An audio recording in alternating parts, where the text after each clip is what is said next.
በስመ አብ ወወልድ ወመንፈስ ቅዱስ አሃዱ አምላክ አሜን። ውዶች ሆይ ሁላችሁም እንኳን ለአጋዕዝተ ዓለም ለቅድስት ሥላሴ ዓመታዊ ክብረ በዓል አደረሳችሁ። በዚህ ዕለትና ቀን አጋዕዝተ ዓለም ቅድስት ሥላሴ በዓላቸውን የምናከብረት ምክንያት እንሰማለን።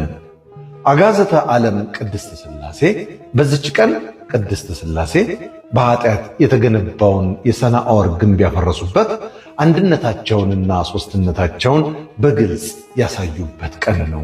ሙሉ ታሪኩ ዘፍጥረት 11:1 ላይ ይገኛል። እግዚአብሔርም የአዳም ልጆች የሠሩትን ከተማና ግንብ ለማየት ወረደ። እግዚአብሔርም አለ፣ ኑ እንውረድ፣ አንዱ የአንዱን ነገር እንዳይሰማው ቋንቋቸውን በዚያ እንደባልቀው። እግዚአብሔርም ከዚያ በምድር ሁሉ ላይ በተናቸው፣ ከተማይቱንም መስራት ተዉ። ስለዚህም ስሟ ባቢሎን ተባለ ይላል። እግዚአብሔርም አለ፣ አንድነታቸውን ሲጠይቅ ኑ እንውረድ፣ ሦስትነታቸውን ሥላሴ በስም አካል በግብር ሦስት ናቸው። የስም ሦስትነታቸው እንደምን ነው ቢሉ አብ ወልድ መንፈስ ቅዱስ ማለት ነው። የግብር ሦስትነታቸውስ እንደምን ነው ቢሉ አብ ወላዲ ወልድ ተወላዲ መንፈስ ቅዱስ ሰራጺ።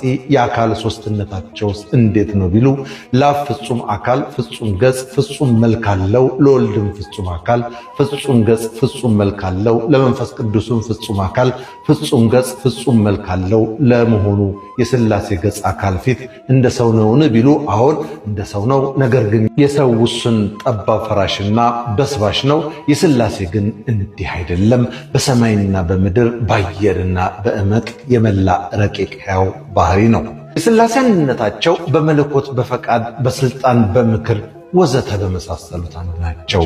የቅድስት ሥላሴ በረከት በሁላችንም ላይ ለዘላለም ጸንቶ ይኑር። በለጠ ሸቴ ዘሀገረ ኢትዮጵያ እንዳቀረበው